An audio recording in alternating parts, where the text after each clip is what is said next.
नमस्कार दोस्तों, आज हम बात करेंगे स्मॉल सेल कार्सिनोमा के बारे में। देखिए, स्मॉल सेल कार्सिनोमा क्या है? जब कैंसर सेल नॉर्मल सेल से छोटे होते हैं, साइज में छोटे होते हैं, उसे हम बोलते हैं स्मॉल सेल कार्सिनोमा। और इसे हम ओट सेल कार्सिनोमा भी बोलते हैं। अब ओट सेल कार्सिनोमा क्यों बोलते हैं? देखिए, इस कैंसर में जो सेल होते हैं वो ओट लाइक होते हैं। जैसे ओट होता है, जई जिसे हम बोलते हैं, उस शेप में ये कैंसर सेल होते हैं, इसलिए इसे ओट सेल कार्सिनोमा भी बोला जाता है। अब देखिए, ये जो कैंसर होता है, ये आपका जो ब्रोंकस आपको दिख रहा है, ये जो विंड पाइप आपको दिख रहा है, इस विंड पाइप के इनर लाइनिंग में कैंसर प्रेजेंट होता है। ठीक है दोस्तों, यानी सेंटर पोर्शन में कैंसर होता है। लेकिन देखिए, अब जो ये पाइप होता है, यहाँ पर ये जो आपका विंड पाइप है, यहाँ पर आपकी 4 लेयर होती हैं। अब 4 लेयर कौन सी होती हैं? देखिए, सबसे जो आउटर लेयर होती है उसे हम बोलते हैं म्यूकोजल लेयर, जहां पर आपके स्क्वेमस सेल होते हैं और आपके म्यूकोस ग्लैंड प्रेजेंट होते हैं। अब इससे पहले जो हमने adenocarcinoma, squamous cell carcinoma discuss करा था, वो आपकी म्यूकोजल लेयर से अराइज होता है। उसके बाद आपकी आती है सब म्यूकोजल लेयर, सब म्यूकोजल लेयर। तो उस लेयर से जो स्मॉल सेल कार्सिनोमा है, ये अराइज होता है। यहाँ पर आपके कनेक्टिव टिश्यू होते हैं, नर्व होती हैं, ब्लड वेसल होती हैं, ठीक है, जो आपकी नसें होती हैं, जो आपकी धमनी होती है, जो सप्लाई पहुंचा रही है, वो इस एरिया में होती है, इस लेयर में होती है, जहाँ पर ये कैंसर सेल अराइज होता है। इसलिए जो कैंसर सेल है, ये बहुत जल्दी स्प्रेड भी होता है, यानी आपके सर्कुलेशन में जाता है और सर्कुलेशन से आपके बॉडी पार्ट्स में भी जाता है। इसके बाद आपकी म्यूकोजल लेयर आती है और म्यूकोजल लेयर के बाद आपकी सीरस लेयर आती है, सिरोसा लेयर जिसे हम बोलते हैं, जो डीप पोर्शन में होती है। ठीक है दोस्तों, तो स्मॉल सेल कार्सिनोमा क्या है? आपकी सब म्यूकोजल लेयर से अराइज होता है। ठीक है, रैपिडली ग्रोथ होता है, बहुत जल्दी ये कैंसर क्या है, ग्रो करता है।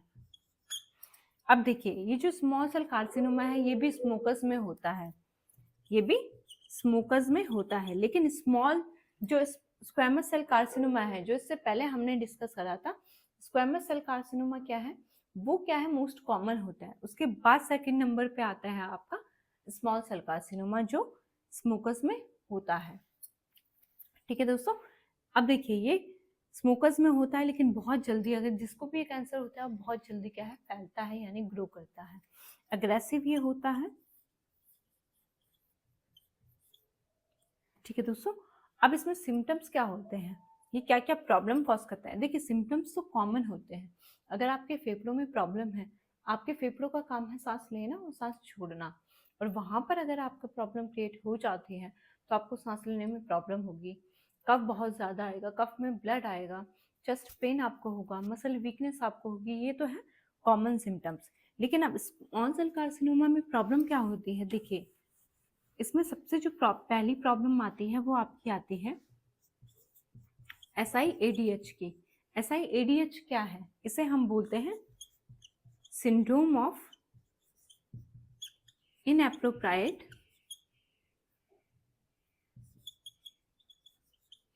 एंटीडायूरेटिक हार्मोन। अब ये हार्मोन क्या करता है? देखिए, ADH जो है वो आपका हार्मोन है। ADH क्या करता है? देखिए, जो भी आपके यूरिन में वाटर निकलता है, पानी की मात्रा निकलती है, साल्ट निकलते हैं, उसे कंट्रोल करने का काम इस हार्मोन का है। ये हार्मोन कहाँ पर बनता है? आपके ब्रेन में हाइपोथैलेमस जो होता है, वहां पर ये हार्मोन बनता है और पिट्यूटरी ग्लैंड से ये सेक्रेट होता है, यानी आपके सर्कुलेशन में आता है। अब देखिए, इसमें क्या होता है, ये ADH हार्मोन क्या करता है, आपके यूरिन में जो पानी निकल रहा है, यूरिन के थ्रू जो आपका पानी लॉस हो रहा है बॉडी से, उसको कंट्रोल करने का काम ADH का है। और जब स्मॉल सेल कार्सिनोमा होता है, यानी ये कैंसर आपके फेफड़ों में होता है, तो ये ADH का लेवल, इस हार्मोन का लेवल आपकी बॉडी में ज्यादा हो जाता है। इस हार्मोन का लेवल आपकी बॉडी में ज्यादा होगा, यानी आपके यूरिन में क्या है, पानी का लॉस कम हो जाएगा। वो पानी क्या है, रीअब्सॉर्ब हो जाएगा, यानी आपके फिर से ब्लड में आ जाएगा, बॉडी में आ जाएगा।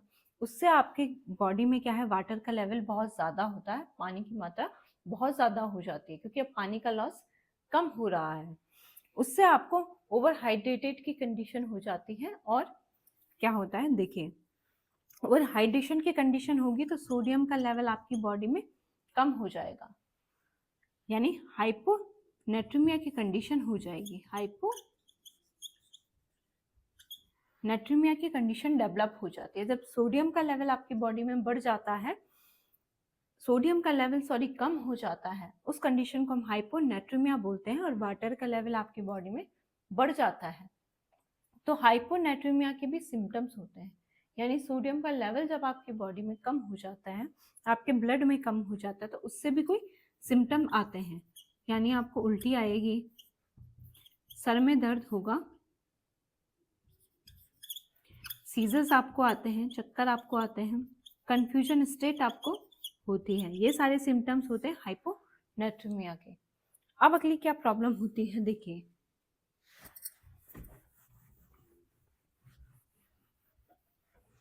अगली प्रॉब्लम होती है peripheral neuropathy. Peripheral neuropathy, periphery यानी सेंटर से दूर, जो आपकी नर्व होती है, यानी आपके हाथ और पैरों की जो नसें होती है, वो क्या करती हैं, उसमें सिग्नल नहीं आ पाता है, वो डैमेज हो जाती है। और जब सिग्नल आपकी मसल में नहीं आ रहा है तो आपकी मसल काम नहीं करेंगी, यानी आपको हाथों पैरों में सुनपन महसूस होता है।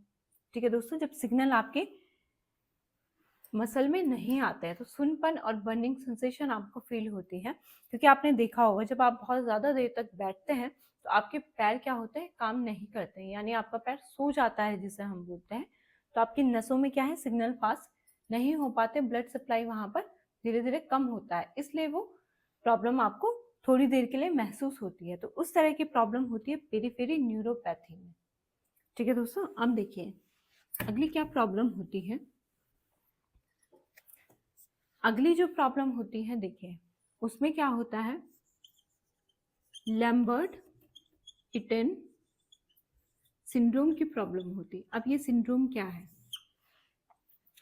जहां पर आपकी नर्व जो ब्रेन से सिग्नल लेके आ रही है और आपकी मसल तक सिग्नल पहुंचा रही है, वो जो जंक्शन होता है उसे हम बोलते हैं न्यूरोमस्कुलर जंक्शन। न्यूरोमस्कुलर जंक्शन, यानी जहां से सिग्नल आ रहा है और आपकी मसल के साथ में अटैच हो रहा है, वो जंक्शन है न्यूरोमस्कुलर जंक्शन। और उस जंक्शन में अगर प्रॉब्लम आ जाती है तो उसे न्यूरोमस्कुलर जंक्शन डिजीज बोलते हैं। और वो डिजीज कौन सी है, लैम्बर्ट इटन सिंड्रोम, वो डिजीज है। अब इसमें प्रॉब्लम क्या होती है देखिए, ये आपका ब्रेन है, यहाँ से आपका ब्रेन से सिग्नल आ रहा है, ये नर्व सेल क्या है आपका, सिग्नल लेके आ रहा है, जिसे हम न्यूरॉन भी बोलते हैं, सिग्नल लेके आ रहा है, ये आपकी नर्व एंडिंग है। यहाँ पर आपके सोडियम चैनल होते हैं और कैल्शियम चैनल होते हैं। अब जैसे ये सिग्नल ब्रेन से आता है कि आपके सोडियम चैनल और कैल्शियम चैनल ओपन हो जाते हैं, और ये जो आयन है ये क्या करते हैं, आपके सेल के अंदर जाने लगते हैं। अब जैसे ये सेल अंदर जाते हैं, यहाँ पे वेसिकल होते हैं और इसके अंदर आपका न्यूरोट्रांसमीटर होता है जिसे हम एसिटाइल कोलिन बोलते हैं। अब जैसे ये कैल्शियम चैनल आपके सेल के अंदर जाता है, आपके ये न्यूरोट्रांसमीटर ये वेसिकल से रिलीज हो जाते हैं, ये बाहर निकल जाते हैं। और यहाँ पर आपकी मसल होती है, मसल में ये रिसेप्टर होते हैं, तो इस रिसेप्टर से जाके ये न्यूरोट्रांसमीटर जुड़ जाता है, ये सिग्नल मसल तक पहुंच जाता है, फिर उसके अकॉर्डिंग आपकी मसल क्या करती है, वर्क करती है। ठीक है दोस्तों, तो ऐसे ये सिग्नल आपके ब्रेन से आपकी मांसपेशियों तक जाता है। अब देखिए लैम्बर्ट इटन सिंड्रोम में क्या होता है, ये एक ऑटो इम्यून डिजीज है। ऑटो इम्यून डिजीज यानी जब आपका खुद का इम्यून सिस्टम आपके खुद के हेल्दी सेल को डैमेज करने लगता है, उसे हम बोलते हैं ऑटो इम्यून डिजीज। तो लैम्बर्ट इटन सिंड्रोम में क्या होता है, आपकी जो खुद की जो ऑटो इम्यून सिस्टम है, जो वो क्या करता है, एंटीबॉडी बनाता है और इस कैल्शियम चैनल को ब्लॉक कर देता है। अभी कैल्शियम चैनल ब्लॉक हो जाएंगे तो कैल्शियम क्या है, आपके सेल के अंदर नहीं जाएगा। अभी सेल के अंदर नहीं जा पाएगा तो यहाँ से आपके ये न्यूरोट्रांसमीटर रिलीज नहीं होगा और ये मसल तक सिग्नल नहीं जा पाएंगे, जिसकी वजह से आपकी मसल वर्क नहीं कर पाएंगी और उस कंडीशन को हम बोलते हैं मसल वीकनेस इसमें आती है। मसल वीकनेस इसमें आती है, उस कंडीशन को हम बोलते हैं Lambert eaten syndrome. Muscle weakness आती है ठीक है दोस्तों, आपके आईलिड क्या हो जाती है, ड्रॉप हो जाती है, मतलब फेशियल सिम्टम्स भी आपको आते हैं। देखिए जो आपकी आईलिड होती है वो ड्रॉप हो जाती है, फेशियल जो मसल होती हैं वो भी आपकी वीक हो जाती हैं। ठीक है दोस्तों, आप चल नहीं पाते, आपकी मसल्स में वीकनेस आ जाती है। क्यों? क्योंकि ये सिग्नल आपकी मसल तक नहीं पहुंच पा रहा है। वो कंडीशन है लैम्बर्ट इटन सिंड्रोम। इसे हम बोलते हैं प्री सिनेप्टिक। देखिए ये जो गैप होता है आपकी मसल और नर्व सेल के बीच में, इस गैप को हम बोलते हैं सिनेप्टिक क्लेफ्ट। और सिनेप्टिक क्लेफ्ट से जो ये पोर्शन नर्व सेल का होता है इसे हम बोलते हैं प्री सिनेप्टिक। प्री सिनेप्टिक यानी सिनेप्टिक क्लेफ्ट से पहले। और जो ये मसल का पोर्शन है इसे हम बोलते हैं पोस्ट सिनेप्टिक। तो प्री सिनेप्टिक जो प्रॉब्लम होती है वो होती है आपकी लैम्बर्ट इटन सिंड्रोम। ठीक है दोस्तों, जो इस कैंसर में होती है। लेकिन एक और प्रॉब्लम आती है जिसे हम बोलते हैं माइस्थेनिया ग्रेविस।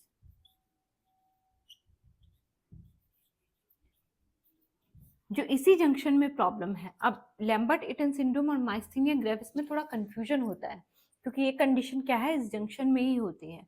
लेकिन माइस्थेनिया ग्रेविस में क्या होता है, देखिए इसे कैसे डिफरेंशिएट करते हैं। माइस्थेनिया ग्रेविस की जो प्रॉब्लम होती है उसमें ये जो न्यूरोट्रांसमीटर होता है ये रिलीज तो होता है लेकिन यहाँ रिसेप्टर से नहीं जुड़ पाता है। ये रिसेप्टर क्या हो जाते हैं, इसमें आपका इम्यून सिस्टम एंटीबॉडी बनाता है, वो एंटीबॉडी इस रिसेप्टर को ब्लॉक कर देती है। इस वजह से सिग्नल मसल तक नहीं पहुंच पाते हैं। वो कंडीशन है माइस्थेनिया ग्रेविस की। यानी जो पोस्ट सिनेप्टिक, सिनेप्टिक के बाद में जो पोस्ट सिनेप्टिक प्रॉब्लम होती है वो होती है माइस्थेनिया ग्रेविस की। और जो लैम्बर्ट इटन सिंड्रोम होता है वो प्री सिनेप्टिक प्रॉब्लम होती है। यहाँ पे कैल्शियम चैनल ब्लॉक हो जाते हैं जिसकी वजह से न्यूरोट्रांसमीटर यहाँ से रिलीज नहीं होता है। ठीक है दोस्तों, तो मसल वीकनेस आती है, वो है लैम्बर्ट इटन सिंड्रोम। और वो स्मॉल सेल कार्सिनोमा में होता है यानी इस कैंसर में होता है। ठीक है दोस्तों, अब देखिए अगली क्या प्रॉब्लम आती है, वो है आपकी superior vena cava syndrome. Superior vena cava क्या है, देखिए ये जो आपके फेफड़े हैं इसके बीच में आपका क्या होता है, यहाँ पर आपका हार्ट होता है।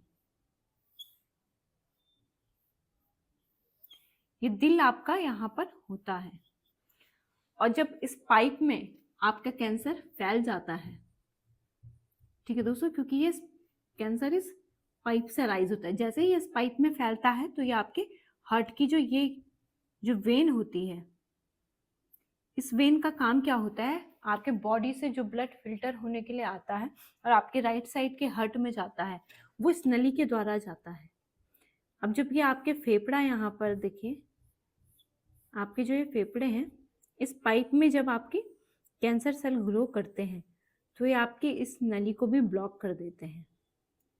इस नली को ब्लॉक करेंगे तो जो बॉडी से जो ब्लड फिल्टर होने के लिए आपके हार्ट में आ रहा है वो नहीं आ पाएगा क्योंकि ये नली, ये रास्ता ब्लॉक हो गया है। तो वो ब्लड क्या है, वापिस आपके बॉडी में ही जाएगा, जिसकी वजह से आपकी बॉडी में सूजन आ जाएगा, स्वेलिंग आ जाएगी। वो आपके हाथों पैरों में भी आएगी, फेस में भी आपको सूजन फील होती है, आपकी जो गर्दन की नसें होती हैं ये भी फूल जाती हैं। उस कंडीशन को हम बोलते हैं सुपीरियर वेना केवा सिंड्रोम। और वो प्रॉब्लम होती है स्मॉल सेल कार्सिनोमा में। इस नली को जो ये यहाँ पे ब्लड लेके जा रही है इसे हम सुपीरियर वेना केवा बोलते हैं। और सुपीरियर वेना केवा में जो प्रॉब्लम आ जाती है तो उसे सुपीरियर वेना केवा सिंड्रोम बोलते हैं। उसकी वजह से बहुत सारी दिक्कतें होती हैं, सूजन आपको आती है, आपकी नसें फूल जाती हैं। ठीक है दोस्तों, आपके पेट में इन्फेक्शन हो जाता है। ये सारी प्रॉब्लम आती है स्मॉल सेल कार्सिनोमा यानी इस कैंसर में। ठीक है दोस्तों, अब देखिए ये है आपका स्मॉल सेल कार्सिनोमा। अब बात करेंगे लार्ज सेल कार्सिनोमा के बारे में। अब लार्ज सेल कार्सिनोमा क्या है, देखिए अगर कैंसर सेल नॉर्मल सेल से बड़े हैं साइज में तो उसे हम बोलते हैं लार्ज सेल कार्सिनोमा। ये कहाँ पर होता है, ये सेंटर से दूर होता है यानी पेरीफेरी में होता है, साइड के पोर्शन में होता है। इसमें प्रॉब्लम क्या होती है, देखिए इसमें अब ये जो कैंसर होता है ये भी स्मोकर्स में देखा गया है, लेकिन ये लीस्ट कॉमन होता है, बहुत कम इसके केसेस होते हैं। जितने भी कैंसर अभी तक हमने पढ़े हैं, squamous cell carcinoma, adenocarcinoma, small cell carcinoma, उनमें से जो सबसे कम केसेस होते हैं वो लार्ज सेल कार्सिनोमा के होते हैं। लेकिन जिनको भी ये कैंसर होता है उनमें प्रोग्नोसिस बहुत कम होती है, यानी रिकवरी के चांसेस बहुत ही कम होते हैं। इसमें प्रॉब्लम क्या होती है, देखिए इसमें गायनिको मैस्टिया की प्रॉब्लम होती है। अब ये प्रॉब्लम क्या है, देखिए ये कैंसर जो होता है ये एस्ट्रोजन के लेवल को आपकी बॉडी में ज़्यादा कर देता है। मेनली बॉयज़ में क्या होता है, बॉयज़ में क्या होता है, टेस्टोस्टेरोन की मात्रा ज़्यादा होती है और एस्ट्रोजन का लेवल कम होता है। फीमेल्स में एस्ट्रोजन ज़्यादा होता है, टेस्टोस्टेरोन की मात्रा कम होती है। लेकिन जब ये कैंसर होता है तो ये एससीजी को रिलीज करता है। ये ह्यूमन कोरियोनिक गोनाडोट्रोपिक हार्मोन होता है। ये हार्मोन जब आपकी बॉडी में ज़्यादा होता है इस कैंसर की वजह से, तो ये एस्ट्रोजन के लेवल को बढ़ा देता है। अब एस्ट्रोजन के लेवल को बढ़ाएगा तो फीमेल, एस्ट्रोजन क्या काम करता है, जो फीमेल्स की फिजिकल ग्रोथ होती है तो एस्ट्रोजन के कारण होती है। और जब ये बॉयज़ को होता है उसमें एस्ट्रोजन का मात्रा ज़्यादा हो जाती है, टेस्टोस्टेरोन की कम हो जाती है, तो ब्रेस्ट की क्या है, ग्रोथ हो जाती है बॉयज़ में,